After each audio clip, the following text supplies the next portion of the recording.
Balengu, localité apparemment calme et tranquille, vit dans un climat d'insécurité notoire. Agression, vol avec effraction, vol de bétail, c'est le quotidien de la population depuis un certain temps.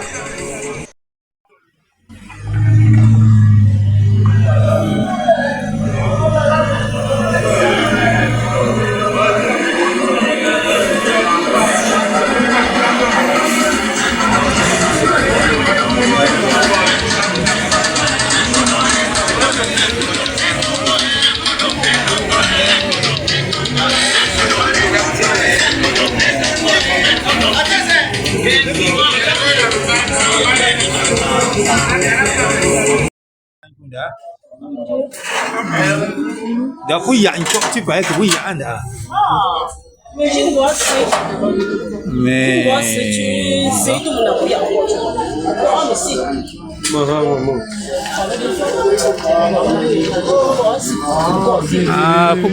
Pourquoi mais tu parles ici, non?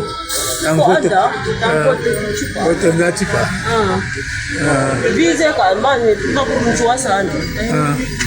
pour que ça, il y a moyen que vous coûtiez au magasin. Tu vois, c'est pas à planche. Et maman, où tu as est en constaté na Puchuja. Vous savez ça. Pour qu'il n'y ait pas au magasin, non? C'est pas possible. Oui. Mais insécurité pour pas parler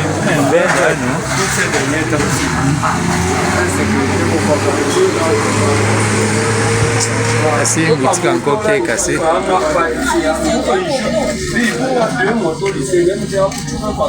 On a deux motos lycée. Moto lycée. Et pour forcer sa portier,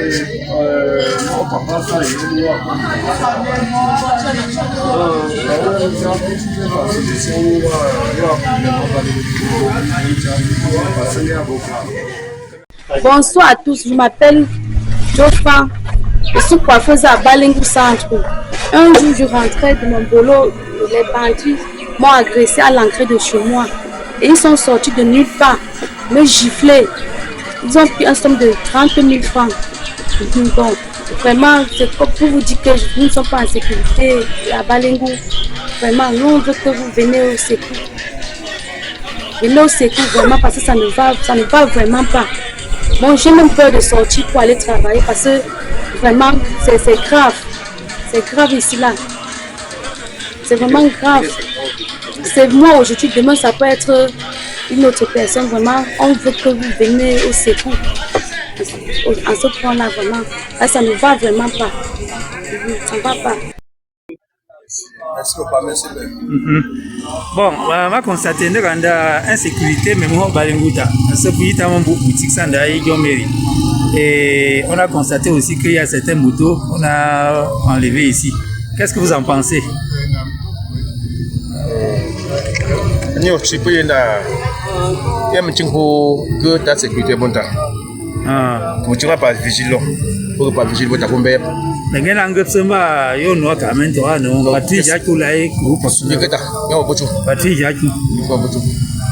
temps, où est ta carte de sécurité à ton niveau? Donc, en fait, ça court, c'est une histoire qui court à peut-être 3 ou 4 jours. Oui. Où, en tant que chef de bloc de Coptier, oui. J'ai été interpellé. On a forcé à porter la moto d'un de nos frères, Emma, oui. De Sio Bamenda. Oui. Et quelques jours plus tard, ils sont venus forcer le mien, ma voiture. C'est environ de 3h15. Donc, grâce à la lame qui est avec sur le véhicule, les gars ont fui. Et vraiment, j'exhorte et j'interpelle la comité de vigilance, oui. De prendre cette affaire au sérieux et de mettre dans ce comité-là les chefs de quartier et les chefs de bloc. Oui, associer les chefs de quartier et les chefs de bloc. Oui. Et au niveau de centre commercial, vraiment j'interpelle tous ceux qui sont commerçants, oui. de se mettre en groupe et voir comment mettre l'autodéfense.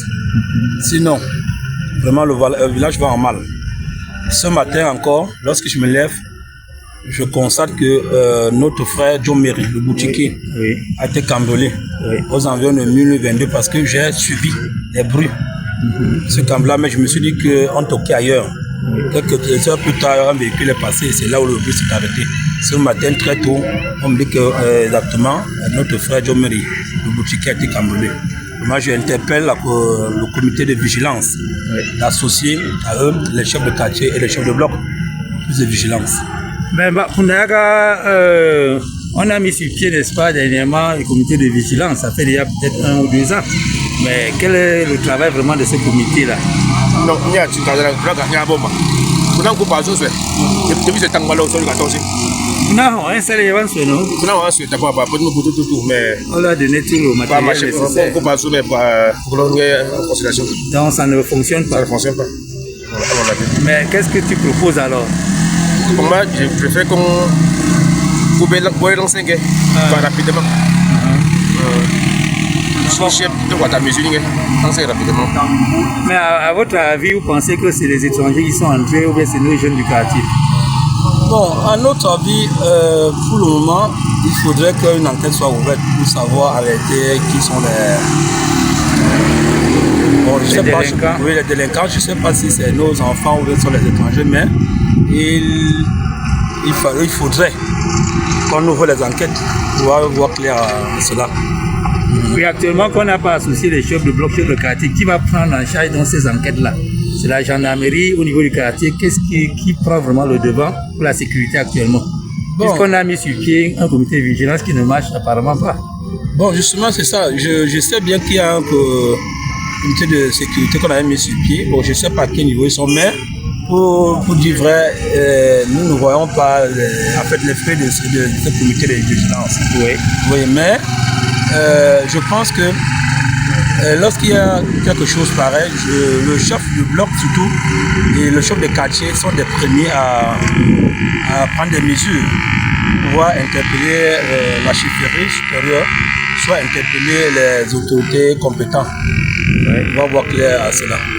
Cette vague d'insécurité, cette vague de délinquance qui entre au village, ne pensez-vous pas que ça va vraiment mettre à plat, n'est-ce pas, les efforts des opérateurs économiques actuellement qui se débrouillent? Vous pensez que ça va aller jusqu'où? Donc, en effet, je pense qu'il est temps qu'on se mette rapidement au travail parce que ça prend un ampleur En fait, il y a beaucoup de choses qui sont multiples au village.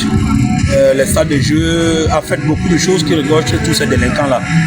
Et vraiment, il faudrait qu'ensemble, on ne laisse personne parce que nous sommes tous concernés. Ces commerçants, c'est nos commerçants, nous ravitons chez eux. S'ils sont menacés, nous sommes menacés. Donc, pour cela, nous interpellons. Il faudrait que nous, chefs de quartier, chefs de bloc, notables, nous puissions ensemble rapidement voir dans quelle mesure vont mettre cela. Dans un contexte hétérodoxe où la population vit la peur dans le ventre dans cette localité communément appelée village paradis, une question nous taraude de l'esprit. Le diable est-il en train de s'installer dans le paradis? Toutefois, indexé et taxé d'incompétents dans ce reportage, rendez-vous est pris avec le président du comité de vigilance, Mbatafe Techou, tant que pour qu'il illumine notre lanterne dans cette affaire hautement sensible. Je suis Bernard Segui depuis Balengou pour BF TV, votre télévision de proximité.